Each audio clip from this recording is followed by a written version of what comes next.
But welcome And to the Life in Recovery podcast, and thanks for coming and having a conversation with me about your life. How it was back in the drinking and yeah, using days, and what's changed and that, and what it's like now, really. And yeah, obviously, you and I know each other from the UK, from Birmingham, and you've moved out, emigrated to Australia a couple of years ago. So um, yeah, amazing that you've managed to to change your life and take it in a positive direction. Joys of recovery, as we would say. yeah, Uh, yeah, but yeah, let's hear what was life like for you growing up, and how did you get into substances, and where did that lead you? yeah. Well, I grew up on a bloody council estate, like quite a lot of us, you know. So, but anyway, in reality, it was a really good upbringing. My mum and dad loved me, and um, my grandparents were always there, and I had really good family, and I had good friends, and I had all the building blocks for a reasonable life. Um, But there was just something a bit odd with me as a kid. There really was. There was something really unusual about me. Um, and it started at a real young age. My first memories, there's a lot of fear involved, and a lot of really irrational, fears. And I was scared little lad. And and I don't know. I just thought I assumed everybody lived that same way. I thought everybody had this same sort of fight or flight, and I never really knew how to really manage it, and so when I was really young, I was extroverted, and then I think I was about I think I was about 9 or 10, and I became crippling introverted, like to the point where I couldn't really talk, and or if I did, it was in small circles of people, and and it wasn't until I really found the drink, it wasn't until I found at the age of about 12, 12 or 13, that was when but my families were big drinkers, all my family were. So for me it was like a rite of passage, like at a certain age I'm going to be able to get myself some drink, and it's going to be great because everybody who drinks has a great time. They all look like they're so happy. I'd never seen anybody miserable or crying. All I'd ever seen is joy, having a drink and a smoke, and uh, and so yeah. So when I got a chance to do it, Excuse me. all of that fear and all of that anxiety, all of those crippling, um, like parts of me that I couldn't manage, just melted away. They were just gone, and they were gone instantly. As soon as I started drinking, they were gone. And I knew that if I could drink, I could be this thing that everybody seemed to really like, and a lot, and then when I think back to myself, I think about a lot of the people pleasing that I wanted, a lot of I always wanted to be liked. I always wanted to be liked. I always wanted to be loved. I always wanted to be this. I wanted to be that. I wanted to be the other. And because I failed with relationships, as soon as I started drinking and I could make them and make this alternative persona, who was this really charming rogue like individual who did mad stuff drinking, like people love that. Oh, that was the Jimmy everybody loved. They didn't love the other Jimmy. Um, and so yeah, so really that's in reality that was the first impression he gave me a sense of freedom, and um, and it altered me, and I thought it altered me for the better. I thought that's what it was about.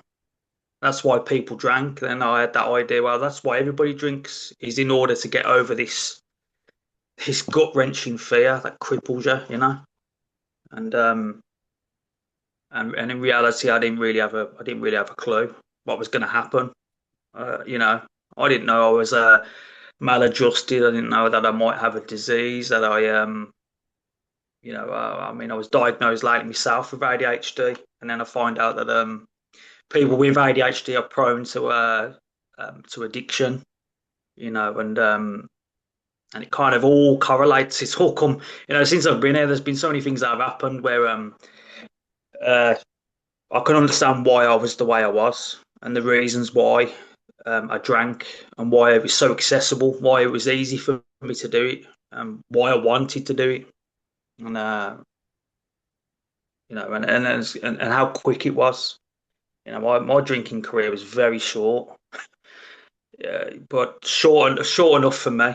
Because I think if it carried on, I would have been, it's like we say, we would have had wet brain, I would be physically ill, or When you dead. say why, when you say you understand why is that? Do you think?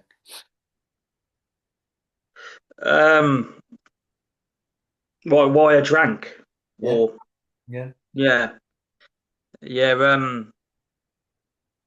yeah. It was because it basically it did just removed me from all of that. Yeah, from all of that stuff that I couldn't process or deal with. I couldn't deal with relationships and people. I couldn't deal with my emotions. I couldn't deal with life.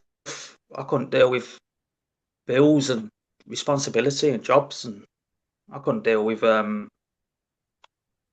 yeah, even the racing head and not being able to switch it off, or not being able to settle or relax, or constantly on the move, constantly having to be somewhere or do something. There was never no peace.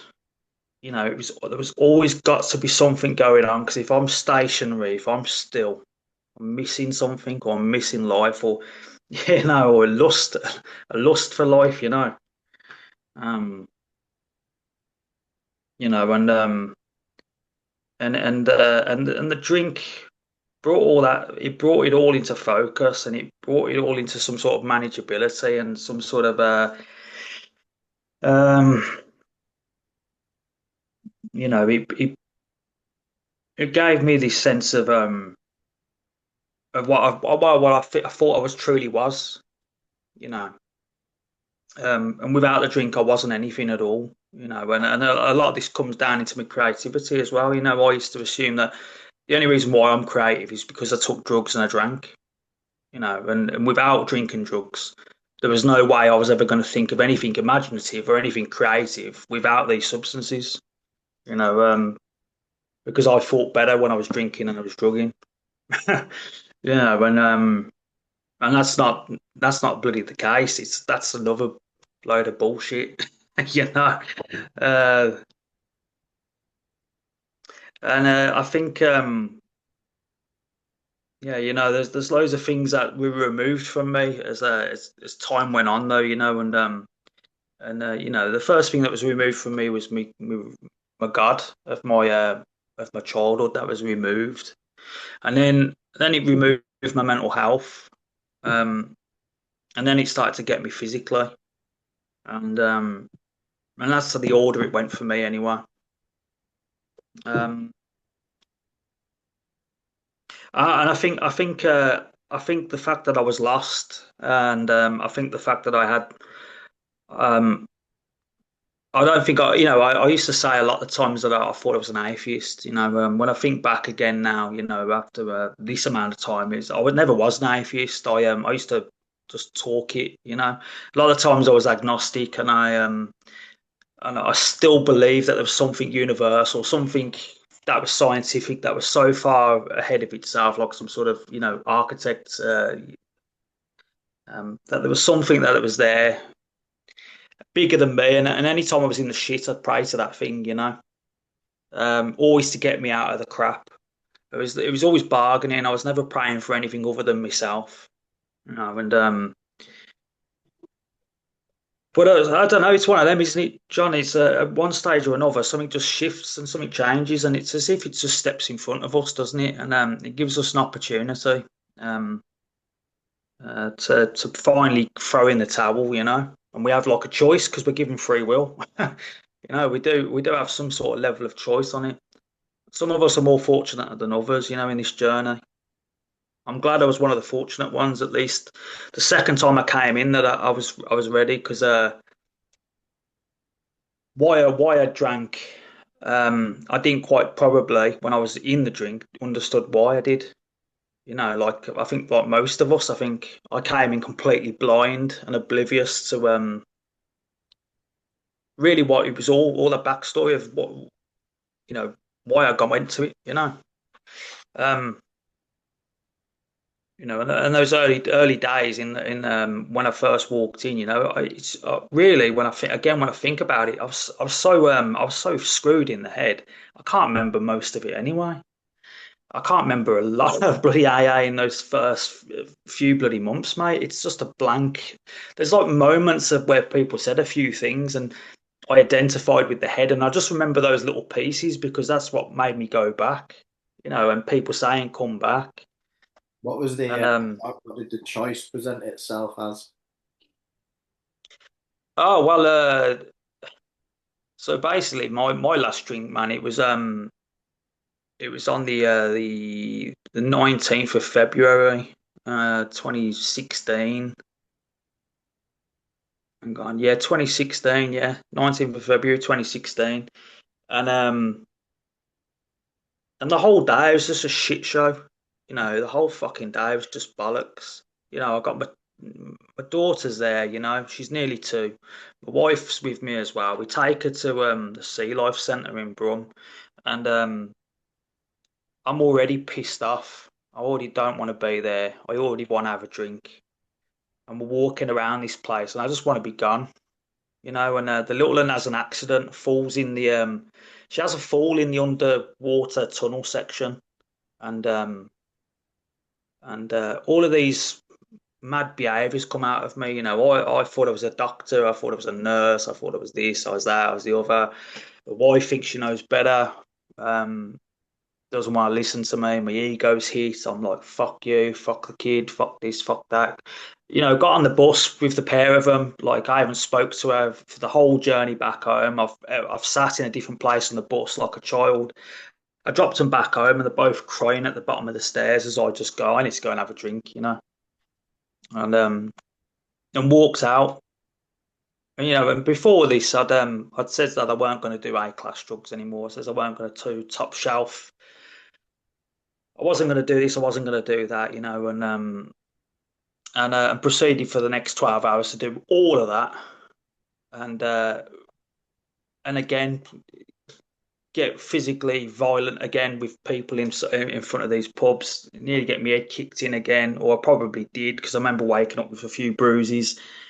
I'd smashed my front door off the hinges again, booted this off, booted that off, smashed up furniture, I woke up on my settee smelling like shit, and I had to get up at fucking 6 a.m. or half 6 to go to a job, to go and do a painting on Gravelly Hill, because that's all I could do was just to do a little £50 job, 2 meters by 2 meters, like little ceiling in a bathroom, Um, and I met up with my mate Mick the Brick, nice fella, and then his Polish friend who was a heroin addict, and I'm sat with these two in the snow, and I was just like, what the fuck am I doing? Like it was literally like it was like I woke up and there was just it was it's as if it was like it was all over. It was like it was all finished,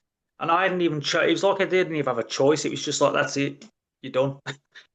I was like defeated. I was completely and utterly morally, spiritually bankrupt. I was completely and utterly devoid of all like it was just I was completely stripped, and I remember saying to my mate Mick, because he was a lovely bloke, a real nice fella he was actually. Out of the three of us, he was probably the most sanest of the three of the three of us. And I says to him, I says, mate, I'm done. I'm done with drinking, man. That's it. I'm like, he goes, what? That's it. I'm like, yeah, I'm going back to AA. He says, I didn't know you go to AA. I says, yeah, man, I'm screwing everything up there, man. I'm done. I don't know what AA will do for me, but I was like, I've got to go back. And And so that was the Saturday morning. So on the 20th, that was. And so I waited a few days because I thought, well, I've got to at least go without smelling of drink because I completely, that odor. It's like that. It's like a spicy, like Oh, oh, vodka the smell. vodka. Oh, the Yeah, vodka. it's shocking, isn't it, man? It's all pine. It's like cuts through everything, man. And I thought, I can't go to AA smelling like this. So I waited until the Wednesday night, and then I went to Ward End, and that was really the beginning. And really, all I remember was it was freezing cold. I got the bus up. It was pissing down the rain, dark, miserable February. I just remember being welcomed in, and that was about it, really. I really don't remember nothing, and it's not until really some of the lads in that meeting, so Paul, um, Paul Gillen helped me out a bit and shared about his his mind and the depression and the soul destroying despair and all that, and Chris Eustace as well, Brendan, Andy Mack, Andy C, little Paul, he was in there as well, bloody Mary Mack and there was Mary Mack and there was Chrissy as well. There was a lovely lady called Chrissy. She was sound man. There was John the T, and there was just all these people like they were all there. They all had the right message for me. Um, and they kept saying to me to come back, and they were bloody friendly enough. And I had nowhere else to go though, man. I was pretty much done. I didn't want to drink. I knew that. I didn't want to drink. I thought, I honestly thought though I could take drugs still. I thought, I might not be able to drink, but I'll be able to do a call of A class every 6 months. I'll go out with the lads and I'll I'll be able Have to have a cheeky line or a few cliff or pills. this or that. Yeah, and that really was short lived. After about 6 or 7 months or something, man. I remember saying to my sponsor, like, I can't do that. It's just, no, it's everything, man. And but it was all right, because I always needed the drink in order to go to those sort of other substances. My main offender was always the drink. Nothing else preceded it. And I tried doing it the other way. I tried doing the drugs before the drink, and it was just miserable. I don't know why people ever did cocaine on its own. It's fucking crap. I just wanted, I just wanted a drink. And so yeah, so in reality, it became quite easy to not want anything else. Um, It's interesting that though, isn't it? yeah, There's people out there that would say the opposite. There's people out there that would say they'd yeah, rather have the cocaine than the drink. So it yeah, just depends what your poison is, really, doesn't it? yeah. And I think I've come to terms with the fact that there's I'm a bit of a dopamine fiend, Yeah. and so everything I ever did was about that hit. It was about that sort of like, the smoking, the drinking, I used to I used to do a lot of martial arts, a lot of mad bloody stuff. I always liked fast music and and anything to get that heart pumping and the brain like stimulated and like speed as well. Speed was if coke was going to be cut anyway, it was always going to be with speed. And as ironically as I got well and I got diagnosed with ADHD, I'm on a speed, a dexamphetamines, and basically it just levels me off. Like it makes my mind clear, and I'm like, no wonder I liked, no wonder I liked speed and it's just daft stuff like that sometimes where Does it there's a help? there's Does it help that then? Because I'm on the waiting list at the moment for titration on and I've been having this conversation because I've been waiting for I got diagnosed 2 years ago and I've been waiting this long to get to yeah get medication and I haven't decided yet whether I'm gonna take the medication or not. yeah What's your yeah. experience with the medication been? Has it helped?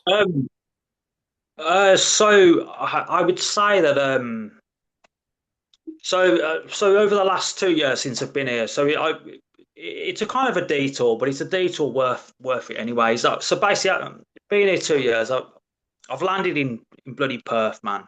I was attending AA meetings down there for a couple of weeks, and then we flew up to Geraldton, and so I literally landed there um, beginning of February last year, and just had to start again.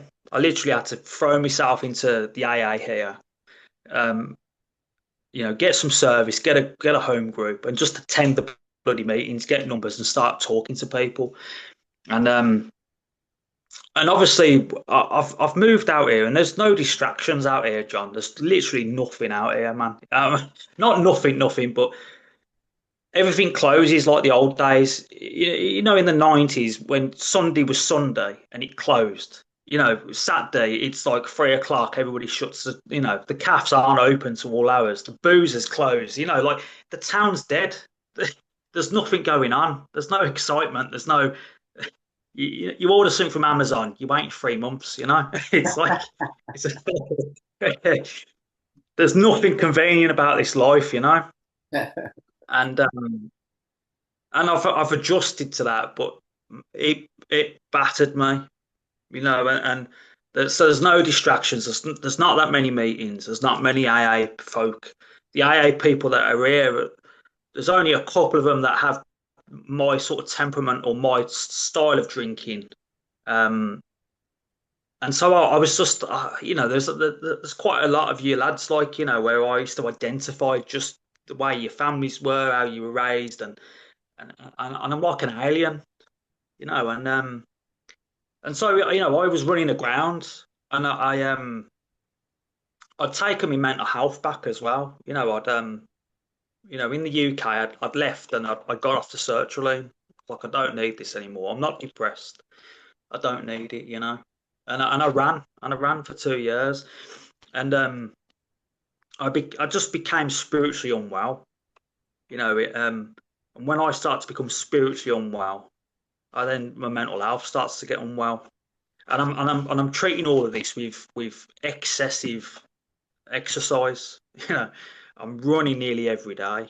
I'm swimming. I'm running. I'm doing this. I'm doing that, and I'm literally just I'm battered, mate. And I'm still, like the only way to switch my head off is do 10 kilometers. And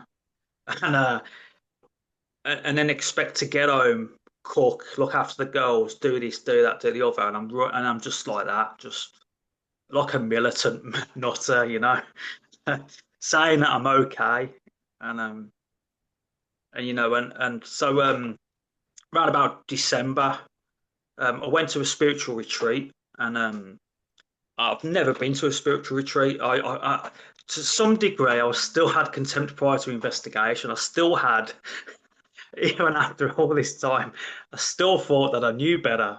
That some of this mumbo jumbo shit I'm not doing still, I'm not doing breathing exercises, I'm not doing meditation, I'm not doing gratitude lists, I ain't doing this, I ain't doing that.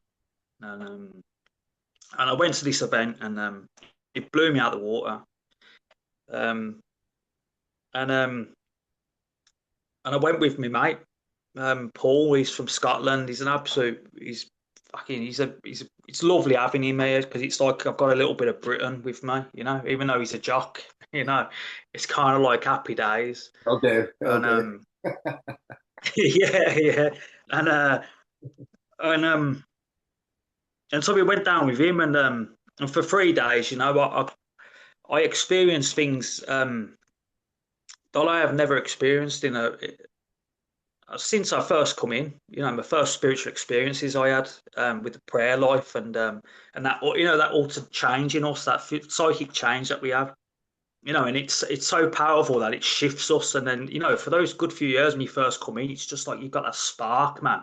Life just oozes out of you and you live it. And I'd lost that, and this sort of reminded me where I've completely gone wrong and what I'd taken back, what I was running on my own will. Um, and so yeah, so I asked him to be my sponsor, and I had to do something, and the only thing I could think of was to go through the steps again, and so we did, man, and we did it the old-fashioned way as well, and we just sat down with the big book and we went through it together, and I bloody took all of his suggestions, and I've done everything he's bloody told me, and because of that, because of that, something's happened again, mate. And something bloody amazing happened again, and it gave me a bit of space to get a bit more clarity about exactly what is it that's going on with me, because there's certain emotional irregularities, and there was things that were happening to me that I could only really I'd only experienced on the drink. So when I'm doing it, I'm supposed to be sober, and yeah, and this rage and anger and and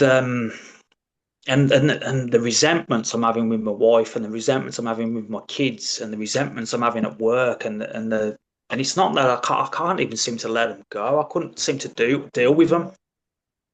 Um, and so I'm going through these steps, and suddenly I'm doing gratitude lists, and I'm doing nightly reviews, and I'm trying to do the AA speakers, and I'm trying to do all the necessary right things, and it's still happening.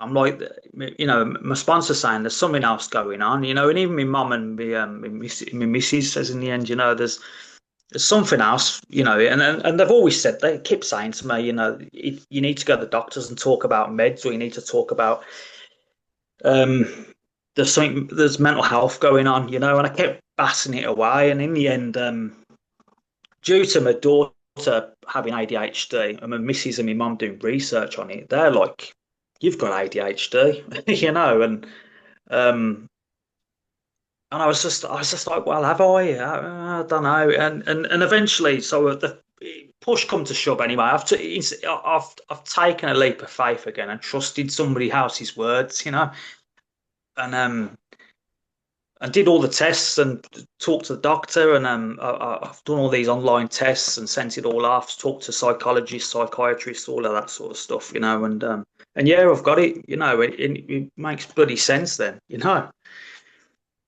um, Does the and medic? it and what I'm quite, Does so the, yeah, so the meds work, mate. Yeah, the meds for me, they've just eased me off. They've just like it's like I don't know. It's like since I've gone, because I've gone back onto sertraline as well for my anxiety, because I have this fight or flight problem thing that I just can't seem to. I've always had it. I've always had this thing since I was a kid. And again, I used to medicate with drink, and so I'm on back sertraline and I'm on the Dexys, and the combination between the two is the one's reducing that anxiety, fight or flight, and then the other one's just clearing the head. Like it's just, and since I've been on them, life in my family life is altered. I'm suddenly, I'm um, I'm pretty much present. I'm present right here, right now. Present for my daughters and for the wife. And lately, there's been loads of beautiful things that have been happening, um, yeah, it's the only way I can describe it, mate, is I'm present basically. I'm not anywhere else. I'm not trying to stop the head doing anything because it's already stopped. I haven't got to run 10Ks to get to an equilibrium of like steadiness. yeah. Um, and so that's what it's done for me anyway, mate. And if you're having any of those issues as well with ADHD, if you're having those emotional outbursts or the forgetfulness, or you start something and you never finish it, or you can't start something, or there's like some level of procrastination, because I at stages in the last couple of years, I don't know what's wrong with me. Like I don't understand why I can't do this anymore. I used to be able to do it. Why can't I do it now? I don't. It, it, yeah, really, really hard. Anyway, you Yeah, know. I expect like during COVID, I had the worst 18 months of my time in recovery because when the meeting shut down and everything, and I just essentially like stopped doing everything, all the suggestions, and like wasn't praying, wasn't meditating, wasn't taking inventory. Obviously, wasn't going to many Yeah. meetings, doing like the Zoom meetings and stuff. And very, very quickly, my mental health went really, really bad. And for the first time in my life ever, Yeah. I went on antidepressants. So I went on the sertraline. Yeah. Well, I was on that for about 18 months. And then during that period, obviously got back into the meetings, started working my program again, and started to feel better. And then came off the sertraline because I didn't like the side effects. And and Yeah. then went back to as good as I've ever been. But Yeah. similar to what you shared there, I've still struggle with my emotions and still have that. Like Yeah. I wouldn't say I struggle so much nowadays with procrastination, but I struggle more so with like making decisions and uh, Yeah. Yeah. I'll have to have like a to-do list every day just so that Yeah. I can get on top of what I'm Yeah. doing. Because otherwise, I could just sit there and do Yeah. nothing. Um, but it's Mm. more the emotional side of things. I more relate to like the anger and Mm. stuff, like like Yeah. getting frustrated at the simplest of things. Like the house is untidy, Mm. or like Yeah. the kids are being a bit lippy, or whatever it is. And there's rather than it be a kind of like you know a 3 out of 10 response, I'm giving an 8 out of 10 response because it's just Yeah. like overtly Yeah. too emotional. So I'm hoping that Yeah. when I decide to go on the medication, that it'll help with that really, and also like just the general, like you said, just the clarity and presence, like because I am doing all the suggested things these days, and I'm sponsoring a few people again now as well, and like I'm really putting my Yeah. program first. I am much Yeah. more present, but there's still that tendency to, a bit of fogginess, and a bit of like, yeah, like Yeah. my attention isn't totally focused on what I'm supposed to be focused on. So yeah, I'm considering it, definitely considering it, and might give it a go because it is at the end of the day, it is a condition separate from addiction, from alcoholism, isn't it? Like I Yeah. know, I know it's Yeah. all wrapped up. I know it's all wrapped up in it, and as you said right at the very beginning, most people or a lot of people that suffer from addiction have got some sort of ADHD or autism or something else going on. Um, Yeah. but at the same time, it is separate. Like it is something that's got its own, it's its own condition, isn't it? And Yeah. Yeah. now I know what it is, and now I know how it presents in me. I can tell that I'm quite different to other people in the respect of like my colleagues and my Yeah. family and stuff. Like the way that I respond to things and the way that I react to things is very different to Yeah. how Yeah. they do. So I'm kind of like accepting of that now. So yeah, so thanks for sharing that because I think that it is something that I would definitely try, just more so for the people around me than, than anything else. Hopefully, Yeah. hoping that it's better for Well, them. yeah. Well, so like you said, so for me, again, the other things that would rise in me is that so we're living this spiritual program and we're living at like the concepts of AA, aren't we? And we're trying, like you say, we're trying our best. And so it's when those concepts seem to dissolve in front of this other thing, and then I can't seem to figure out if it's this or if it's the alcoholism. And then before I was diagnosed, I was just constantly thinking it's just that I'm spiritually unwell still. I'm an alcoholic. And then I'd be smashing myself because I'm not good enough, Yeah, and I'm making this comparison. Then that what the fuck are they doing that I'm not doing? What is it that have I missed something? And like I'm going fucking nuts, man. yeah. Thinking that God's either abandoned, like, and then I'm thinking, has God abandoned me? Have I done something fucking so horrendous that, like, oh man, and it was hard, man. It was fucking hard. Like, and it Do you was just see because I that needed some. from when I last saw you, which was back in England, obviously 2 years ago, and you had actually been Yeah, through a period where you were struggling quite a bit as well with your mental health, just prior to you going to Australia. yeah, I can tell yeah, now speaking to you that you seem a lot more settled in yourself and like you just seem like you said more present. You seem more because you always seemed a little bit agitated. Do you know what I mean? yeah, yeah, And I would recognize that in you because I'd think I feel exactly the same way, but I just feel like I'm hiding it a little bit better than you are because yeah, you were a bit more overt with it, like. yeah, But yeah, mate, yeah, and the shame that I have around it, I suppose, and similar to what you just said there as well, is like I think to myself, I've been sober for 15 years now. Like I should have this fucking sussed. You know what I mean? I should have this crap yeah, now. Like, yeah, there shouldn't be yeah, there shouldn't be any lurking mental health issues. There shouldn't, like yeah, I should just be yeah, like on the spiritual road like every day because yeah. pray every day, I meditate every day, I take inventory every day, you know, like I try and speak to people, I do Yeah. service in meetings, I sponsor people.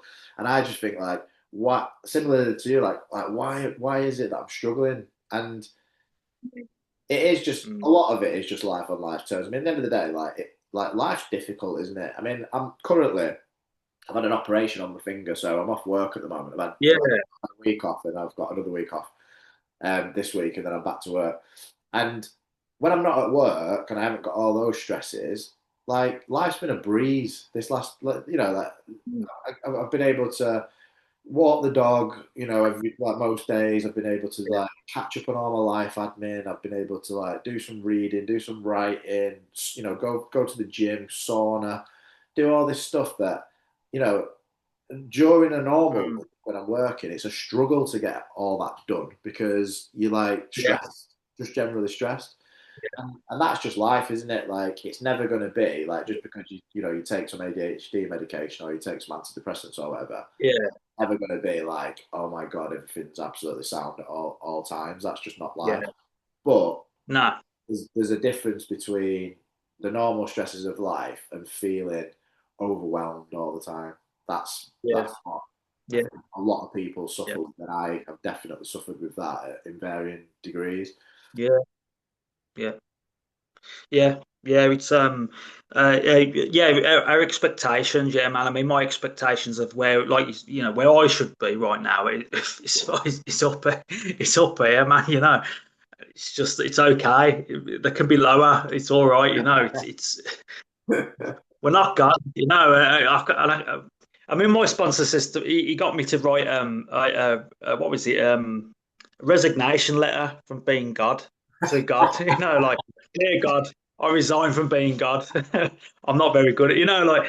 And honestly, man, I read it out occasionally to myself because it just drops the ego, man. Like, yeah, man, I ain't fucking God, and I'm so happy I'm fucking not. You know, like, fucking hell, like, That's a good segue that into so obviously from when you came back to the meetings, you know, you were like initially don't really remember what was going on because you can't really remember your head was so clouded and stuff. But I know from yeah, obviously knowing you in recovery, like, and pretty much knew you from then, really, from when you came into recovery up until when you left.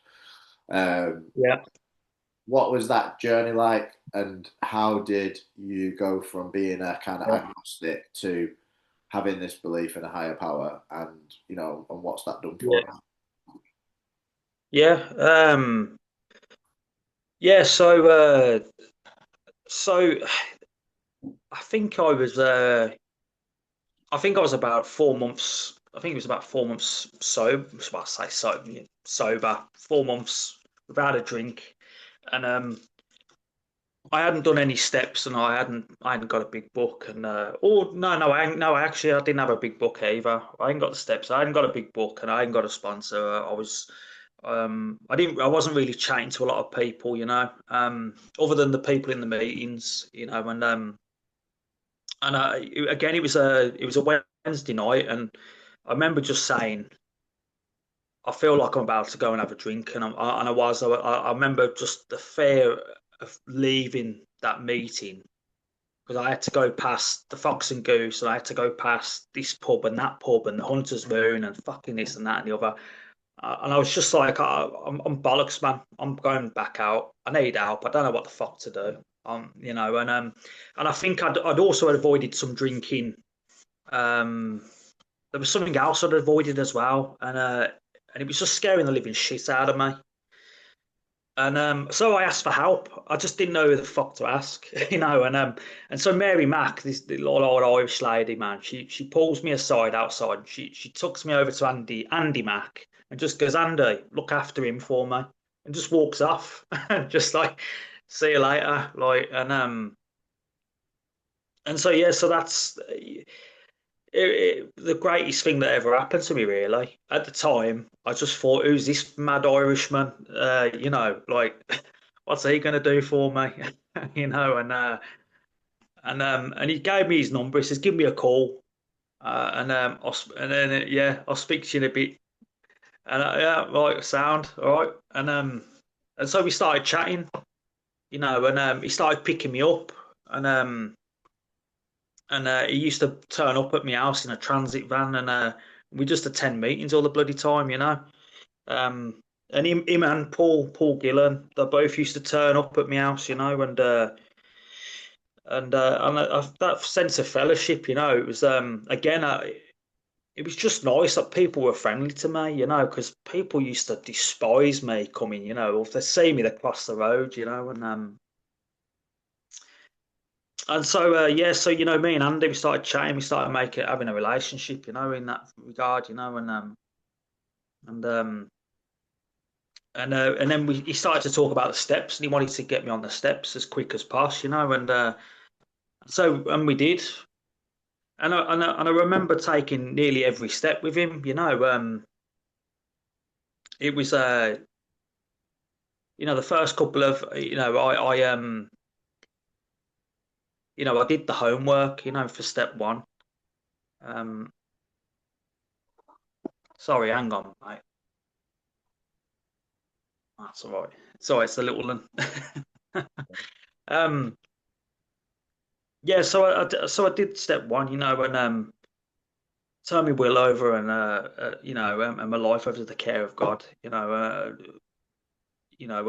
came to believe in some power greater than myself. You know, I remember talking to Andy about it, and I can remember just saying that, well, I'm using the rooms and I'm using the great outdoors, you know, and you know, you know,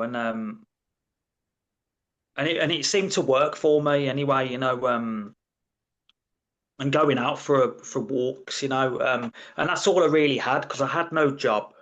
Um, you know, I had no job. I had no prospects at the time. I was on the dole and I had a bus pass, and that was about it.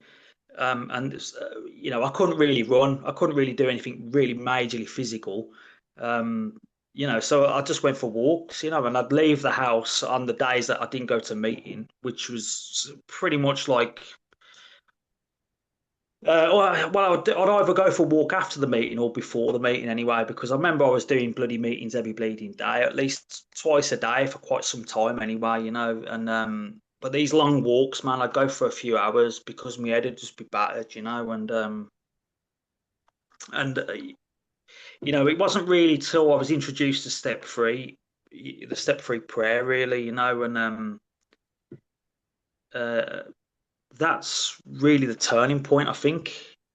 You know, I know I'm being probably I'm probably being a bit flippant and I'm probably glazing over quite a bit of this, but it was step three. That's when it changed for me, and that step three prayer. Um,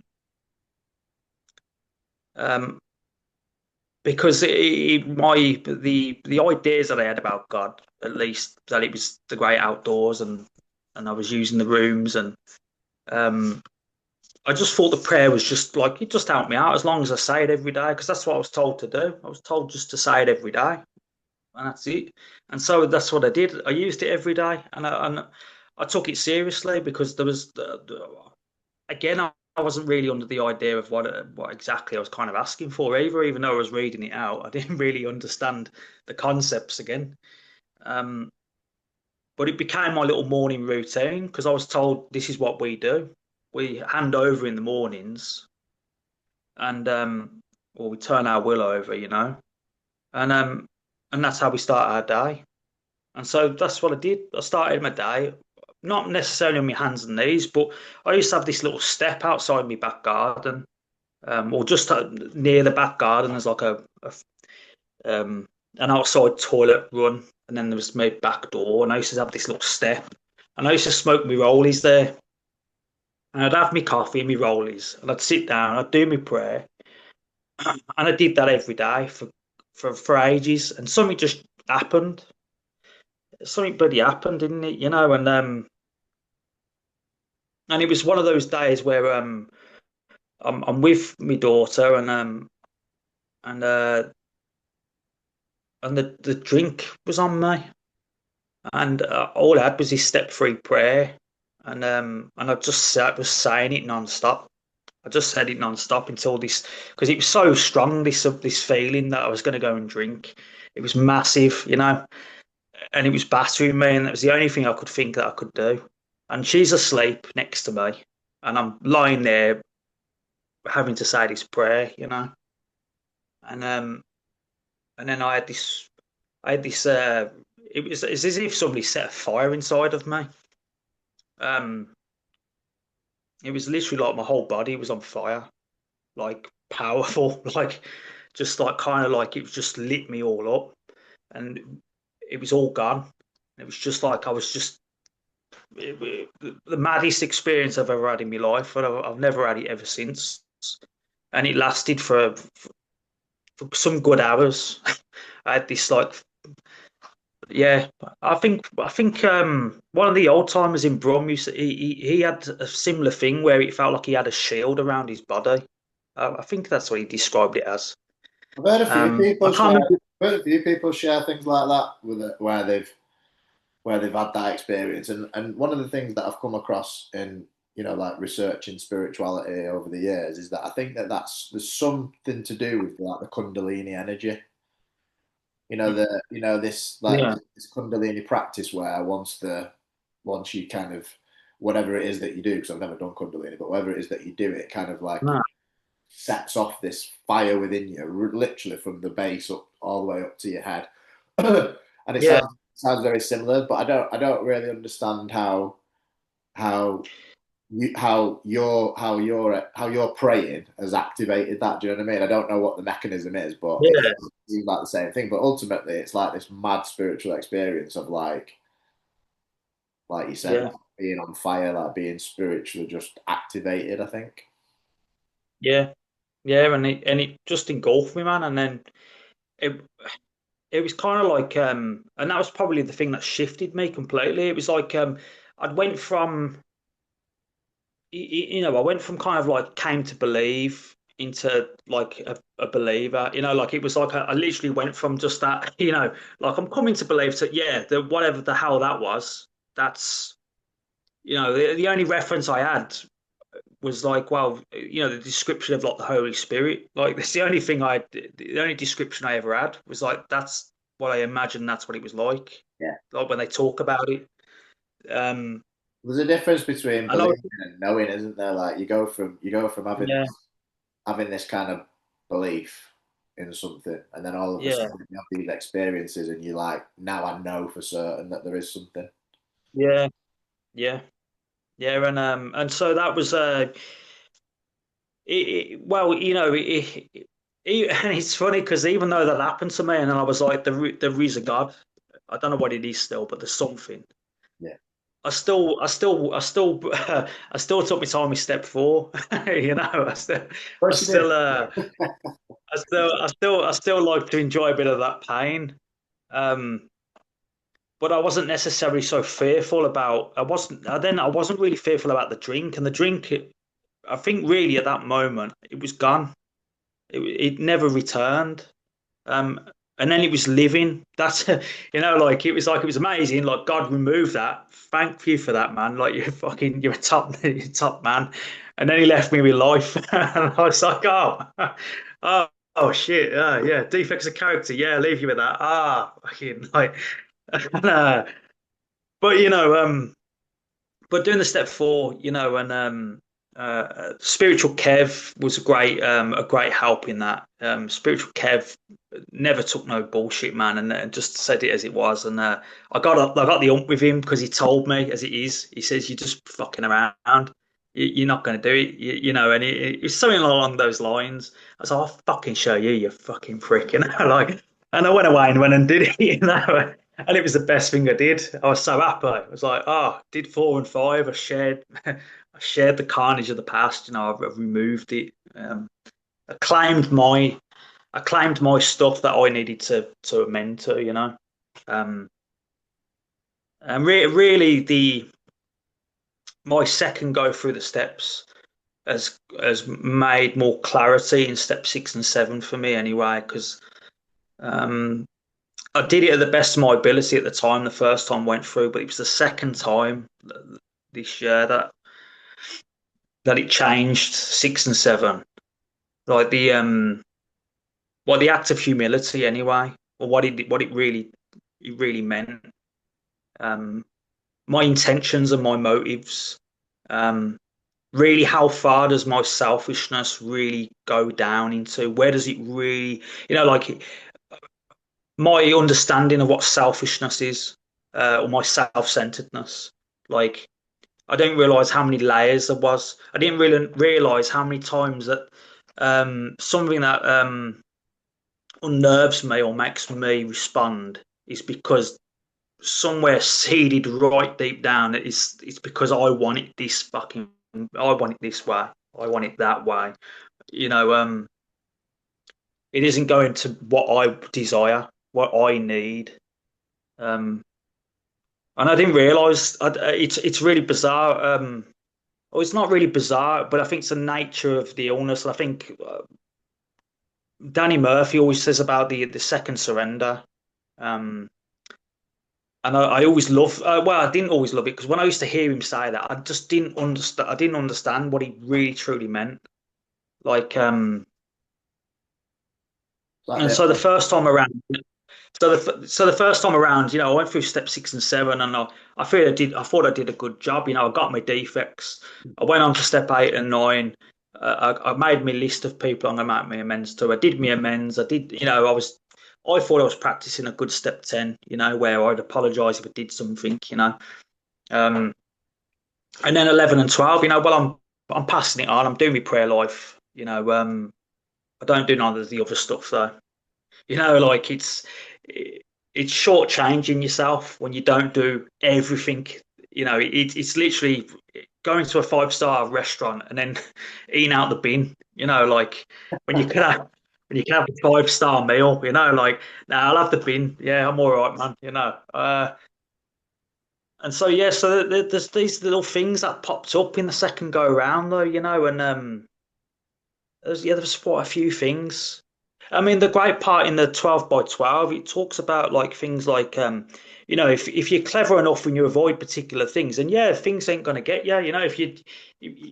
If you aren't rude to people, then yeah, you ain't gonna get they ain't gonna tread on your toes. If you don't do this, this ain't gonna happen. There's a lot of common sense, but there's still that element there that you still, I'm still using my will to control the outcomes of all of these things. I'm still micromanaging all the little elements, making sure everything is in line, and I'm still doing it. I don't even know I'm doing it. And it's so it's so bizarre.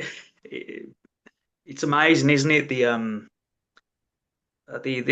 illness and how it presents itself without everything else. Sometimes like without the drink, without the drugs, without all of that, it's still there. It's that that it's not even the drink. It's just the illness itself that's centered in the mind that just completely it derails us, doesn't it? And I understand now why people still go back out. I understand why people get to that point where there's nothing left other than either to kill yourself or drink. And I kind of understand now the reasons why that happens. Why some of the best people I've ever met, I thought had brilliant sobriety, have killed them. Like I met some beautiful people like that. well, the Um, like if you think back to right at the very beginning of when you were sharing, and you said that everything that was about fear when you were a kid, like it was just like you were a fearful kid, and yeah, and the only way that you can manage the fear is by controlling everything. Because if you control everything, then you're not fearful anymore because you know what's going to happen, don't you? You don't have to worry yeah, about the future because you know exactly what's going to happen because you're controlling it. And the opposite of that fear is faith, isn't it? So we have this yeah, we have this experience of like handing our will and our life over to the care of God as we understand it. And initially, when like you're talking about this second surrender, like initially when you first do it, it's just handing the alcoholism over. It's just handing the alcohol over. yeah, You yeah, don't really understand at that point until further down the line, maybe 3 or 4 years into recovery, when you start having all these you hit an emotional rock bottom, and you're like, what the fuck is going on here? And that is when you, mm, if you do the steps again, or if somebody helps you through that period, you come to realize that, oh, hang on a minute, like you said, I'm doing now is I'm trying to control everything, but without alcohol involved. yeah, yeah, And it's yeah, like now I've got to hand everything over, and it's like when if you can actually yeah, get that place and then you actually start practicing it, that is when your life completely transforms, and that is when life gets so much easier. Yeah, And that's been my experience, yeah, like in recovery over the last few years, progressively just handing more and more and more and more and more stuff over. yeah, And then, I take my will back every now and then. I try and control this, try and control my daughter, try and control my wife, try and control yeah, my job. And then I'm like, shit, I'm doing it again. And then I'm letting go of that. And it's, you know, sometimes you mm, get to a place where you're just totally in the flow of things because you've handed everything over and you're not in fear because you yeah, know it's being taken care of. And I think yeah, that's the that's the serenity that if you can get that and just yeah, keep practicing the program, that you can live a great life like that. yeah, yeah, yeah. I've realised lately, like life it literally is life is for living. It's to go out and it's to do all those things that you'd never do, and you just go and do it. And that's it's kind of living life in faith. Is that it's that constant like just go and do it. It Yeah, just like yeah, um and lately that's what's been happening to me. I've just been doing it, not thinking about it, not planning it, not you know, I might do it. I'll do it next week. I'll do it tomorrow. I'll do it. I just go and do it. And so like lately, it's been those little things like taking the girls fishing. You know, I've been planning fishing for nearly 2 years, and I've decided. Well, I just woke, and again lately, I think it's because of the meds that lately, have just these things have been happening where I've just been doing it, and it's been enjoyable and great and a great experience. Or snorkeling in coral reefs and stuff, and just absolute magic, just like freezing temperature, cold water, like and it's really funny because you wouldn't assume that in Australia. You'd think the ocean's boiling up, but it's ice cold at the moment in spring, and this little reef, like my missus just out randomly just goes, oh, there's a reef around the corner called Blue Holes. We'll go. Oh, okay. We get there. I'm a bit hesitant at first. I was like, "Oh, sod it, let's go for it." We dive in, and it was like there was just fish everywhere, man. I've never seen nothing like it. It was mental. Like the girls were just they had a great time, and and it's been things like that for me anyway lately that and it's been those little things that have shown me that if I just go and do it, these it's like I'm being shown the promises, like it's like the step 11 it's the promises, man, and they're just there, and all I've got to do is just go for it and just go and try it, and yeah. um Trust, and trust. like you say, yeah, like you say, let go in of so many things, like today, like my youngest had a Halloween disco to go to, and we've got there, and she's hesitant and she's walking around and she's not really talking to any kids and she's not really playing with anybody, and I feel like I just want to step in, and I'm just having to go, no, it's all right. And then eventually, yeah, some kids arrive, and before I know it, they're playing tig and tag and all the rest of it, and she was sound. She had a great time, dressed as a Viking as well, a battle maiden, like in typical fashion. Um, and it's those little things, mate. It's those little things that I noticed the fear in me because I wanted to then suddenly be loved and liked by all of her friends. Because if she ain't, she's something wrong with her, and it's like bleeding now, man. Like or it's the control of my wife at the moment. She's not too well, not nothing serious, but serious enough that she's in pain a lot of the well every day. Um, and that sort of thing some years back, I'd make that about me. I'd make that about um, I'm having to cook, I'm having to look after the girls, I'm having to do this, I'm having to do that, I'm having to do the other. There'd be something in there that I'd argue the toss. I'd make it about me, and I'd manipulate it, and I'd do something to the point like, yeah, emotional blackmail of some description, And I could be honest about that because that's exactly how it would be. And it's been again, it's been really beautiful to not have that happening, and for it to be that I desire to do more for her to make sure that she's okay. You know, to try my best to make sure that she's comfortable and that the goals are they're happy. And yeah, I'm not perfect, mate. I still mess up occasionally, and I still have to do my apologies. But I- um, it's to be in service of others. Again, like anytime I'm in the service of anybody else other than me, I am the top dog, like suddenly. And I know, I also know that it isn't me. I also know it's again, it's all God related. It's all the higher power working through me or working through others, or again, because you can fall into that. You can fall into that. I'm the good guy. I'm the good person. I'm this. I'm that, and the other. It's not necessarily like that anymore. It's a bit weird. You uh, that it's like a symbiotic relationship. You use God, and God does amazing things through us. And it's not necessarily that we're just in the background, like John Malkovich, like kind of looking at your life through a pair of binoculars. But there's something that it does for us that just I couldn't do on my own. I was never able to do that. Um, What, I was never. what does life in recovery mean to you? Oh bloody hell! Bloody hell, mate! It means the world, mate. It means everything to me. Um, I wouldn't have it any other way today, man. Even in the bad, even when you feel like your chips are down and you're like, what the fuck? Like what is going on? Life comes around and it scares you and things like where you like my folks are getting on a bit, and they've got health things coming up and the world and the way the world's bloody balmy. I worry about people back home with bloody the Labour and Digital ID. uh, yeah, mate, I'm with you. I completely. I saw your post, man. I was like, yeah, man. Yeah, John, man, I'm there, man.